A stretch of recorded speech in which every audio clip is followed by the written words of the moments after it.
Hello दोस्तों, क्या आपने कभी अपने दिल और दिमाग के बीच की उस जंग को महसूस किया है जब एक हिस्सा कहता है छोड़ दो, लेकिन दूसरा हिस्सा कसकर पकड़े रहता है। हम सभी ने कभी ना कभी ऐसा महसूस किया है, किसी इंसान को, किसी याद को, किसी गलती को या फिर किसी दर्द को छोड़ना चाहते हैं, लेकिन फिर भी कुछ हमें रोक लेता है। क्या वजह है कि हम बीती बातों को अपने आज पर हावी होने देते हैं? क्यों हम खुद को ही वो बोझ उठाने पर मजबूर करते हैं जो अब हमारे किसी काम का नहीं? कई बार हम उन चीजों से चिपके रहते हैं जो हमें अंदर ही अंदर तोड़ रही होती हैं, चाहे वो एक टॉक्सिक रिलेशनशिप हो, कोई पुराना गिल्ट या वो एक्सपेक्टेशंस जो कभी पूरी नहीं हुई। हम खुद को समझाते हैं कि टाइम विल हील एवरीथिंग, लेकिन वक्त तब तक कुछ नहीं कर सकता जब तक हम खुद लेट गो करना नहीं सीखते। लेकिन छोड़ना क्या सच में इतना आसान है? नहीं, छोड़ना एक कला है, एक ऐसी कला जो सिखाती है कि कैसे अपने दिमाग की उलझनों को सुलझाया जाए, कैसे अपने इमोशंस को समझा जाए और कैसे अपने अंदर की शांति को दोबारा पाया जाए। दोस्तों, स्वागत है आपका बुकपीडिया के यूट्यूब चैनल पर, और आज की इस वीडियो में हम उसी आर्ट को समझने की कोशिश करेंगे, द आर्ट ऑफ लेटिंग गो। एक ऐसा सफर जहां आप खुद से मिलेंगे, जहां आपको एहसास होगा कि ओवरथिंकिंग सिर्फ थकाता है, नेगेटिव इमोशंस सिर्फ जलाते हैं और पेनफुल मेमोरीज सिर्फ रोकती हैं। लेकिन जब आप सच में लेट गो करना सीख जाते हैं तो वही जिंदगी जो एक बोझ लगती थी धीरे धीरे एक ब्लेसिंग बन जाती है। तैयार हो जाइए एक ऐसे सफर पर चलने के लिए जहां हर कदम पर आप हल्का महसूस करेंगे और शायद पहली बार खुद के सबसे करीब होंगे।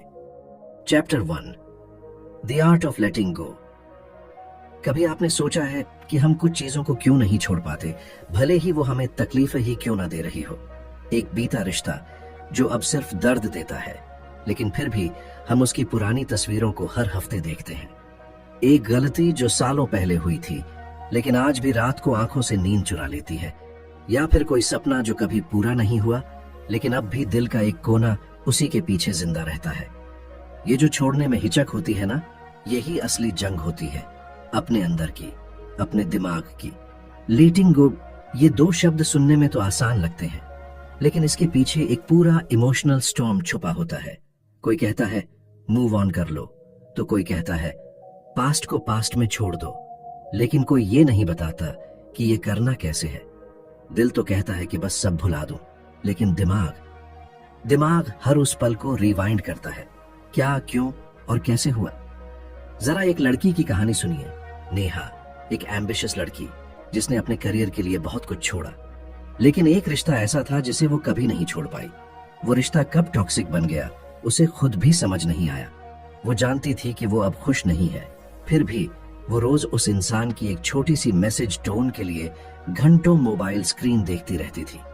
उसका दिल कहता था इट्स ओवर, लेकिन उसका माइंड हर बार कोई ना कोई रीजन ढूंढ लेता था, just one more chance.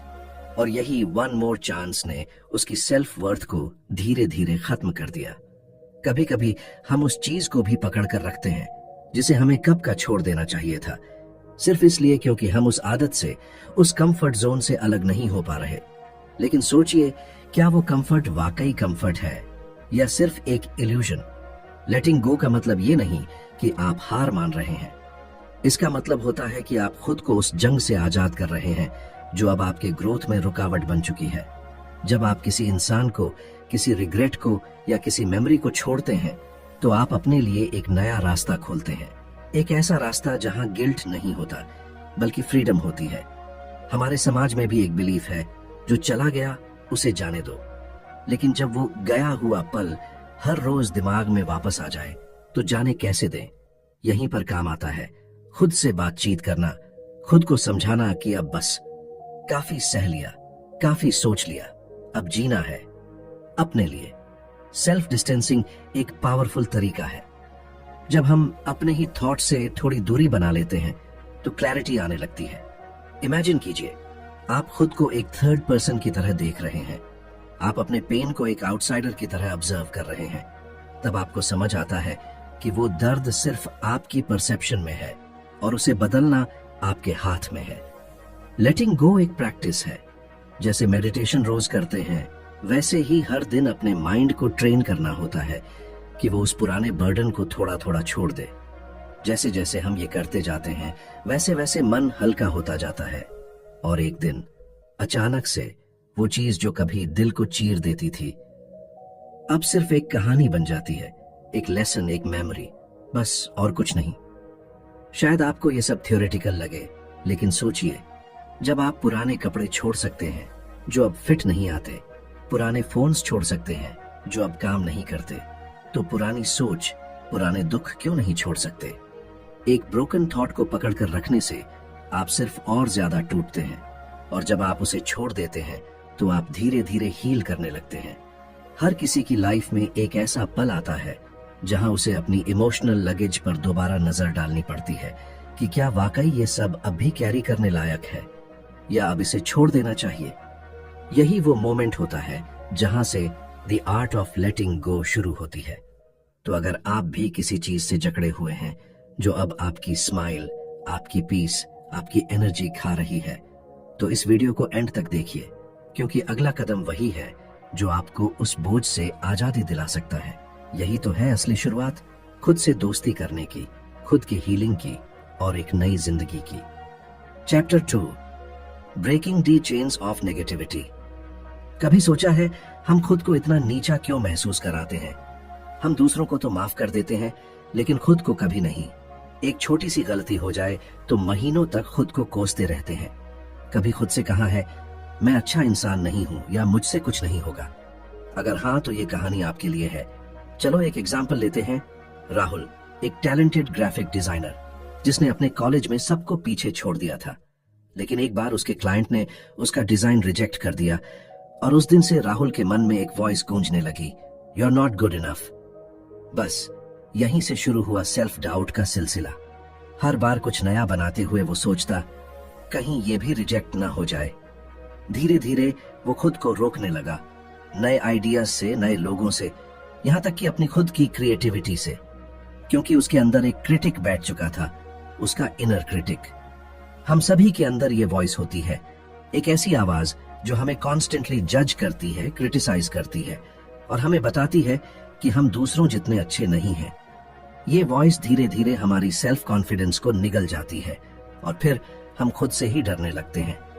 Negative thoughts एक सीधी सीढ़ी नहीं होती, ये एक स्पाइरल होती है। जैसे ही एक थॉट आता है, दूसरा और गहरा आता है, फिर तीसरा, और फिर एक चेन बन जाती है। और जब तक हम इस चेन को तोड़ते नहीं, तब तक हम खुद को ही मेंटल प्रिजन में कैद कर देते हैं। उस जेल की दीवारें नजर नहीं आती, लेकिन उसका बोझ हर पल हमारे माइंड पर होता है। अब सोचिए, अगर आपके पास कोई ऐसी टेक्निक हो जिससे आप अपने उस इनर क्रिटिक को थोड़ा सा शांत कर सके। इमेजिन कीजिए, हर बार जब वो वॉइस कहे तू फेल हो जाएगा, तो आप जवाब दें, मे बी, लेकिन मैं फिर भी कोशिश करूंगा। ये शिफ्ट छोटा लगता है, लेकिन इसका इम्पैक्ट गहरा होता है। परफेक्शनिज्म भी नेगेटिविटी का एक दूसरा चेहरा है। हम खुद से एक्सपेक्ट करते हैं कि हर बार बेस्ट ही परफॉर्म करें, 0 मिस्टेक्स के साथ। लेकिन क्या कभी सोचा है कि परफेक्शनिज्म दरअसल डर है, fear of judgement, fear of failure, और इसी डर के कारण हम कोशिश करने से पहले ही हार मान लेते हैं। याद है बचपन में जब हम पेंटिंग करते थे, कोई रूल नहीं होता था, कोई फियर नहीं होता था, बस रंगों से खेलते थे। लेकिन अब हम ब्रश उठाने से पहले सोचते हैं, क्या ये अच्छा लगेगा, लोग क्या सोचेंगे? यही तो है नेगेटिविटी की पकड़। ये धीरे धीरे हमारी सोल से प्लेफुलनेस और फ्रीडम छीन लेती है। नेगेटिविटी को ब्रेक करने के लिए हमें खुद से एक ऑनेस्ट कॉन्वर्सेशन करनी होगी। खुद से पूछना होगा, मैं कौन सी बातें बार बार सोचता हूं जो मुझे हर्ट करती हैं? मैं अपने बारे में क्या मानता हूं जो शायद सच्चाई नहीं है? और जब आप ये सवाल पूछते हैं तो जवाब अंदर से आता है, क्लियर और रॉ। मीडिया कंजम्पशन भी इस नेगेटिविटी को बढ़ावा देता है। हर दिन इंस्टाग्राम, न्यूज, यूट्यूब, हर जगह कंपैरिजन है। कोई और ज्यादा सक्सेसफुल है, कोई और ज्यादा फिट है, कोई और ज्यादा खुश दिखता है, और हम अपने आप से पूछते हैं, मैं इतना खुश क्यों नहीं हूं? मैं वैसा क्यों नहीं दिखता? मेरी लाइफ वैसी क्यों नहीं है? पर क्या आप जानते हैं, ये सब क्यूरेटेड रियलिटी है, फिल्टर की गई, पॉलिश की गई। तो सॉल्यूशन क्या है? सबसे पहले खुद को एक्सेप्ट करना, फ्लॉज के साथ, इम्परफेक्शंस के साथ। फिर उन बिलीव्स को चैलेंज करना जो आपको रोक रही हैं, और सबसे जरूरी, खुद के साथ एक जेंटल और काइंड रिश्ता बनाना। रियल लाइफ में नेगेटिविटी को तोड़ना आसान नहीं होता, लेकिन हर दिन अगर आप थोड़ा समय खुद को दें, थोड़ा सा अपनी वॉइस को बदलें, थोड़ा सा खुद को अप्रिशिएट करें, तो ये चेन धीरे धीरे कमजोर पड़ने लगती है। इस चैप्टर की जर्नी एक जेंटल रिमाइंडर है कि आप वो नहीं हैं जो आपका इनर क्रिटिक कहता है। आप उससे कहीं ज्यादा हैं, और अब वक्त आ गया है उस इनविजिबल चेन को तोड़ने का, ताकि आप फिर से ब्रीथ कर सकें, फिर से खुलकर जी सकें, और सबसे जरूरी, खुद को वो प्यार दे सकें जो आपने दूसरों को तो दिया पर खुद को कभी नहीं दिया। अब अगली बार जब मन में वो आवाज आए जो कहती है you're not enough, तो मुस्कुराकर कहना, maybe I'm not perfect, but I'm learning, I'm healing, and I'm growing। यही है असली फ्रीडम की शुरुआत। Chapter 3, the growth mindset. सोचिए, अगर जिंदगी हर बार वैसी ही रह जाती जैसी अभी है, कोई बदलाव नहीं, कोई नई शुरुआत नहीं, तो क्या आप वाकई जी रहे होते या बस सांस ले रहे होते? ज्यादातर लोग कंफर्ट जोन को ही लाइफ का डेस्टिनेशन मान लेते हैं, क्योंकि वहां डर नहीं होता, अनसर्टेनिटी नहीं होती। लेकिन क्या ग्रोथ भी होती है? नहीं, ग्रोथ वही होती है जहां डिस्कंफर्ट है, जहां गिरने का डर है, जहां हर कदम पर एक नई चुनौती है। ग्रोथ माइंडसेट ये कोई फैंसी टर्म नहीं है, ये असल में जिंदगी जीने का वो तरीका है जहां हम खुद को एक पॉसिबिलिटी की तरह देखते हैं, न कि एक फिक्स्ड आइडेंटिटी की तरह। अब एक कहानी सुनिए। दीपक एक मिडिल क्लास बैकग्राउंड से आया हुआ लड़का, जिसने कभी इंग्लिश में बोलने की कोशिश भी नहीं की थी। उसका एक्सेंट दूसरों को फनी लगता था, ग्रामर गड़बड़ होती थी, लेकिन उसके अंदर एक सपना था, मोटिवेशनल स्पीकर बनने का। हर बार जब वो स्टेज पर जाने की सोचता, उसके अंदर की वॉइस कहती, तू किसी काम का नहीं है, सब हंसेंगे। और कई सालों तक वो बस सोचता रहा, करता कुछ नहीं। फिर एक दिन उसने खुद से कहा, अगर मैं करूंगा नहीं तो सीखूंगा कैसे? उस दिन से उसने हर दिन खुद को मिरर के सामने 5 मिनट बोलने का टास्क दिया। शुरुआत में हिचकिचाहट थी, लेकिन धीरे धीरे इंप्रूवमेंट दिखने लगी। आज वही दीपक टेडेक्स स्पीकर है।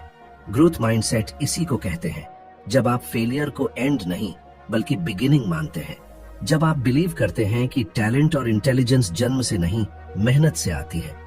और सबसे बड़ी बात, जब आप खुद को ये मौका देते हैं कि आप इवॉल्व कर सकते हैं। लेकिन प्रॉब्लम तब होती है जब हम खुद को फिक्स्ड मान लेते हैं, जब हम सोचते हैं मैं तो ऐसा ही हूं, मुझसे तो नहीं होगा, मेरे बस की बात नहीं है। ये शब्द सुनने में छोटे लगते हैं, लेकिन ये हमारी पॉसिबिलिटीज को बंद कर देते हैं। ये हमें वही इंसान बनाए रखते हैं जो हम कल थे, और शायद वही रहेंगे। ग्रोथ माइंडसेट का मतलब ये नहीं कि आप हर दिन मोटिवेटेड महसूस करेंगे या हर बार जीतेंगे। इसका मतलब होता है keep showing up even when you are scared.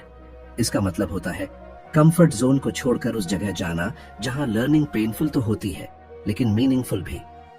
अब सोचिए, जब एक बच्चा चलना सीखता है तो वो कितनी बार गिरता है, लेकिन वो हार मान लेता है क्या? नहीं, क्योंकि उसके अंदर ये थॉट ही नहीं होती कि मुझसे नहीं होगा। वो बस करता है, बार बार करता है, जब तक चलना नहीं आ जाता। यही माइंडसेट हमें फिर से चाहिए, फियरलेस, क्यूरियस और ओपन। आपने नोटिस किया होगा, जब हम कुछ नया सीखने की कोशिश करते हैं, जैसे गिटार बजाना, कोडिंग करना या कोई नई लैंग्वेज सीखना, तो पहले दिन सब अजीब लगता है। फिंगर्स सही से चलती नहीं, कोड एरर देता है, शब्द जुबान पर नहीं आते। लेकिन यही तो लर्निंग का हिस्सा है, यही तो ग्रोथ का पाथ है। एक और जरूरी प्रैक्टिस है ब्रेन डंपिंग। जब हमारे दिमाग में नेगेटिव थॉट्स भरे होते हैं तो हम खुद के लिए जगह नहीं बना पाते। एक सिंपल नोटबुक लें और रोज रात को वो सारी बातें लिख दें जो दिन भर परेशान करती रहीं, चाहे वो डर हो, गिल्ट हो या कोई रिग्रेट। जब आप अपने थॉट्स को कागज पर उतारते हैं तो वो दिमाग में उतना स्पेस नहीं लेते, और तभी आप नए थॉट्स, नए गोल्स और नई सीख के लिए जगह बना पाते हैं। ग्रोथ माइंडसेट अडॉप्ट करना एक दिन का काम नहीं है, ये रोज का डिसीजन है। खुद को जज ना करने का, खुद को मौका देने का, और सबसे जरूरी, खुद पर भरोसा करने का। जब आप कहते हैं मैं सीख सकता हूं, मैं बदल सकता हूं, मैं और बेहतर बन सकता हूं, तो आप अपने ही इनर वर्ल्ड को रीसेट कर रहे होते हैं। तो अगली बार जब कोई चैलेंज सामने आए, तो खुद से सिर्फ एक सवाल पूछना, मैं इससे क्या सीख सकता हूं? क्योंकि यही सवाल आपकी पूरी सोच बदल सकता है। याद रखिए, आप अभी जिस भी वर्जन में हैं, वो फाइनल वर्जन नहीं है। आप हर दिन एक नया वर्जन बन सकते हैं और ये जर्नी कभी खत्म नहीं होती, क्योंकि ग्रोथ एक डेस्टिनेशन नहीं, एक प्रोसेस है, एक लाइफस्टाइल है और एक प्रॉमिस है खुद से कि चाहे जितनी बार गिरूं फिर उठूंगा और पहले से बेहतर बनूंगा। यही है असली growth mindset. Chapter 4, psychological strategies for letting go. कुछ जख्म ऐसे होते हैं जो दिखते नहीं, लेकिन अंदर ही अंदर हमें हर दिन थोड़ा और तोड़ते रहते हैं। वो बातें जो हम किसी से कह नहीं पाते, वो गिल्ट जो हम छोड़ नहीं पाते, और वो आइडेंटिटीज जो हम खुद को बना चुके होते हैं। यही बन जाते हैं हमारे मन के इनविजिबल चेन्स, और जब तक हम उन जख्मों को समझकर हील नहीं करते, तब तक हम आगे नहीं बढ़ पाते। अब एक कहानी सुनिए। श्रद्धा, एक 28 साल की लड़की जो बाहर से स्ट्रांग दिखती थी, कॉर्पोरेट जॉब, अच्छा घर, सब कुछ था। लेकिन हर रात जब वो अकेली होती तो बचपन की कुछ बातें उसके जहन में दौड़ने लगती। पिता की डांट, माँ की एक्सपेक्टेशंस और स्कूल में मिले रिजेक्शन। वो सोचती थी कि उसने सब पीछे छोड़ दिया है, लेकिन उसके रिएक्शंस, उसके डिसीजंस, यहाँ तक कि उसके रिलेशनशिप्स भी उन पास्ट स्क्रिप्ट से ऑपरेट हो रहे थे, और उसे पता ही नहीं था कि उसकी लाइफ का रिमोट कंट्रोल अब भी उसके पुराने दर्द के हाथों में था। हम सभी के अंदर एक इनविजिबल स्क्रिप्ट चल रही होती है, एक नैरेटिव जो हमें बताता है कि हम कौन हैं और दुनिया हमें कैसे देखती है। ये स्क्रिप्ट कहीं बाहर से नहीं आती, ये हमारे पास्ट एक्सपीरियंसेस, फेलियर्स, कमेंट्स और कंपैरिजंस से बनती है। जब कोई बचपन में कह देता है तू कभी कुछ नहीं कर पाएगा, तो हम उस थॉट को अपनी आइडेंटिटी बना लेते हैं, और फिर जब भी कोई नया मौका आता है, हम अनकॉन्शियसली खुद को सैबोटाज कर देते हैं। मैं इसके लायक नहीं हूं। लेकिन जरा सोचिए, क्या हो अगर आप उस स्क्रिप्ट को रीराइट कर सकें? क्या हो अगर आप खुद को एक नए पर्सपेक्टिव से देख सकें? यही आता है पहला पावरफुल टूल, एक्सटर्नलाइजेशन। इसका मतलब होता है अपने नेगेटिव थॉट्स और इमोशंस को अपनी आइडेंटिटी से अलग करना। जैसे मैं गुस्सैल हूं कहने की बजाय आप कहें मुझे अभी गुस्सा आ रहा है। फर्क छोटा लगता है, लेकिन यही अंतर तय करता है कि आप अपने इमोशन के गुलाम हैं या मालिक। जब हम अपनी फीलिंग्स को अपनी आइडेंटिटी बना लेते हैं, तो हम खुद को ही एक फिक्स्ड फ्रेम में बांध लेते हैं। लेकिन जब हम उन्हें ऑब्जेक्ट की तरह ऑब्जर्व करते हैं, तो हमें यह समझ आता है कि ये फीलिंग्स परमानेंट नहीं है, ये बस गुजरने वाले बादल हैं। अब जरा उस लड़के की कहानी सुनिए जो हर बार एग्जाम के पहले एंजाइटी महसूस करता था। उसके दोस्तों ने कहा तू तो एंग्शियस इंसान है, और वो खुद भी यही मान बैठा। लेकिन जब उसने खुद से एक बार पूछा क्या मैं एंग्शियस इंसान हूं या ये फीलिंग बस अभी के लिए है, तो एक दरवाजा खुला। उसने अपनी एंजाइटी को पहचानना शुरू किया, उसका नाम रखा, उसे ऑब्जर्व किया, और धीरे धीरे वो उसी एंजाइटी को मैनेज करना सीख गया, क्योंकि उसने उसे आइडेंटिटी नहीं, एक इमोशन माना। इमोशनल फ्रीडम का मतलब ये नहीं कि आपको दुख नहीं होगा या गलतफहमियां नहीं होंगी। इसका मतलब है उन इमोशंस के आने पर आप पैनिक नहीं करेंगे, आप उन्हें होल्ड करेंगे, ऑब्जर्व करेंगे और फिर उन्हें रिलीज कर देंगे, बिना अपने ऊपर एक नया लेबल चिपकाए। इसी प्रोसेस को आगे बढ़ाता है दूसरा तरीका, सेल्फ कंपैशन। जब आप खुद से वो बातें बोलते हैं जो आप अपने किसी प्यारे दोस्त से कहते, इट्स ओके, तू इंसान है, गलतियां होंगी, लेकिन तू बुरा इंसान नहीं है। हम दूसरों को कंफर्ट देना जानते हैं, लेकिन खुद को नहीं, और यही कमी हमें अंदर ही अंदर हॉलो कर देती है। सेल्फ कंपैशन कोई वीकनेस नहीं है, ये वो स्ट्रेंथ है जो आपको खुद से जुड़े रहने देती है, चाहे हालात कैसे भी हों। जब आप अपने दर्द को एक्सेप्ट करते हैं, तो आप उसे कंट्रोल नहीं करते, ना सप्रेस करते हैं, बल्कि उसे महसूस करके खुद से कह पाते हैं, मैं यहां हूं और मैं ठीक हो जाऊंगा। लेटिंग गो के लिए सबसे जरूरी है खुद के इनर डायलॉग को बदलना।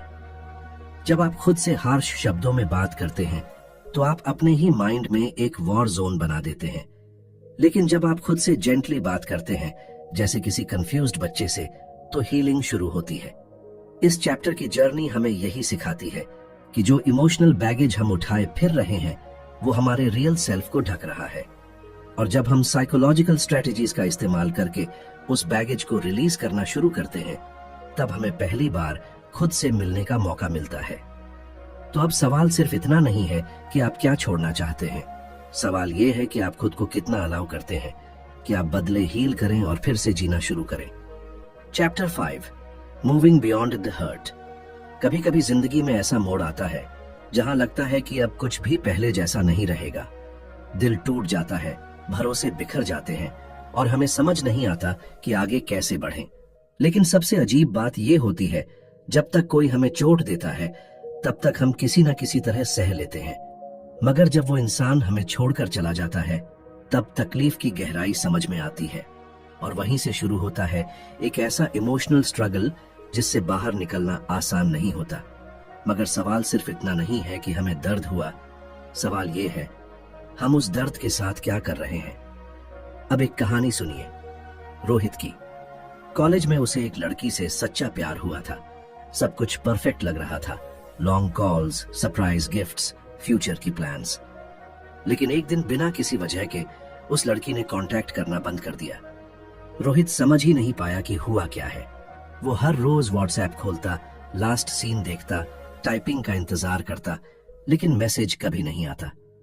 हफ्ते बीते, महीने बीते, पर क्लोजर नहीं मिला और उस अधूरे जवाब ने उसके अंदर गिल्ट, डाउट और रिजेंटमेंट भर दिया। अब रोहित फिजिकली तो अपनी लाइफ में आगे बढ़ चुका था। उसने जॉब ज्वाइन कर ली, नए दोस्त बना लिए, सोशल मीडिया पर भी एक्टिव रहने लगा, लेकिन अंदर से वो वहीं रुका हुआ था, उसी अनआंसर्ड सवाल पर अटका हुआ। क्यों? क्योंकि हर्ट छोड़ना आसान नहीं होता, खासकर तब जब हमें क्लोजर नहीं मिलता, जब हमें यह भी समझ नहीं आता कि गलती हमारी थी या सामने वाले की।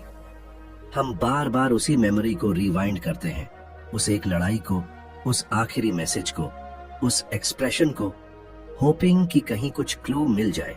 लेकिन हर बार दिल और भी हैवी हो जाता है।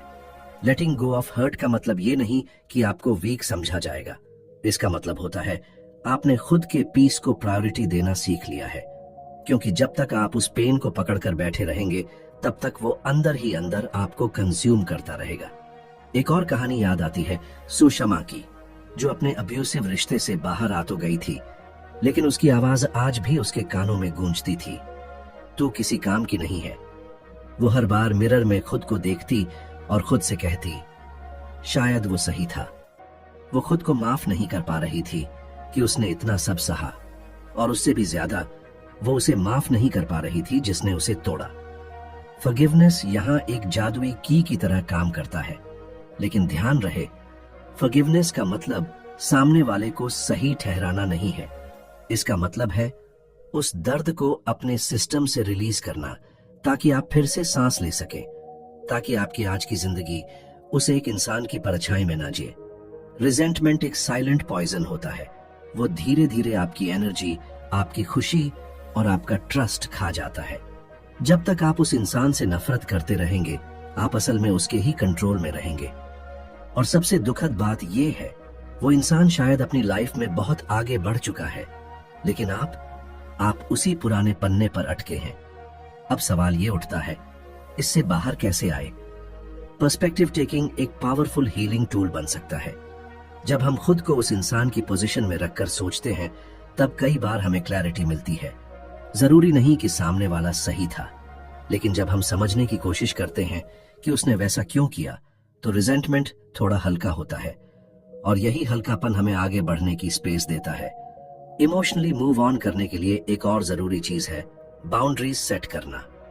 कई बार हम उन्हीं लोगों से हर्ट होते हैं जिनके लिए हम अपनी बाउंड्रीज तोड़ देते हैं, और जब हमें वापस कुछ नहीं मिलता तो वो खालीपन हमें खा जाता है। बाउंड्रीज सिर्फ दूसरों को नहीं, खुद को भी सिग्नल देती है कि अब मैं अपनी मेंटल पीस को सीरियसली लेने लगा हूं। अपने पेन को लेकर थेरेपी लेना, जर्नलिंग करना या ट्रस्टेड दोस्त से बात करना, ये सब छोटे छोटे स्टेप्स होते हैं जो मिलकर एक बड़ी हीलिंग बना सकते हैं। सबसे जरूरी बात, खुद को ब्लेम करना बंद कीजिए। आपने उस वक्त वही डिसीजन लिया जो आपको सही लगा। अगर उस डिसीजन से आपको हर्ट हुआ, तो इसका मतलब ये नहीं कि आप कमजोर हैं। इसका मतलब है कि आप इंसान हैं जिसने प्यार किया, भरोसा किया और टूट गया। लेकिन अब वक्त है फिर से जुड़ने का, खुद से और आगे बढ़ने का। तो दोस्तों, अब जब आप इस सफर के अंत तक पहुंचे हैं तो खुद से एक सवाल जरूर पूछिए, क्या आप वाकई आगे बढ़ना चाहते हैं या बस उस दर्द से जुड़े रहना अब आपकी आदत बन गई है? लेटिंग गो कोई शॉर्टकट नहीं है, ना ही कोई मैजिकल मोमेंट है। ये एक कॉन्शियस डिसीजन है, हर दिन हर थॉट के साथ खुद को थोड़ी और राहत देने का। आपने अब तक जो झेला है वो आपकी ताकत बन सकता है अगर आप उसे पकड़कर बैठने की जगह उसे धीरे धीरे छोड़ना सीख जाए। हर वो इमोशन जो अब तक आपको तोड़ता रहा वो अब आपको जोड़ सकता है अगर आप खुद को उस हीलिंग की परमिशन दें। बिकॉज द ट्रूथ इज, आप अब भी वही हैं, जिंदा, सांस लेते हुए इस कहानी के अगले पन्ने को लिखने के लिए तैयार। तो उठिए, अपनी स्टोरी का कंट्रोल वापस लीजिए। वो चैप्टर जो आपको रुलाता था उसे अब बंद कीजिए और एक नया पन्ना खोलिए जहां आप नरेटर हैं, विक्टिम नहीं। दोस्तों, अगर ये वीडियो आपके दिल को छू गई हो, अगर आपने कहीं ना कहीं खुद को इसमें देखा हो, तो इसे लाइक जरूर करें, कमेंट में अपने दिल की बात शेयर करें और चैनल को सब्सक्राइब करना ना भूलें ताकि ऐसी ही सोलफुल जर्नीज आप मिस न करें। मिलते हैं अगले वीडियो में एक नई किताब, एक नई कहानी और एक नई शुरुआत के साथ। धन्यवाद।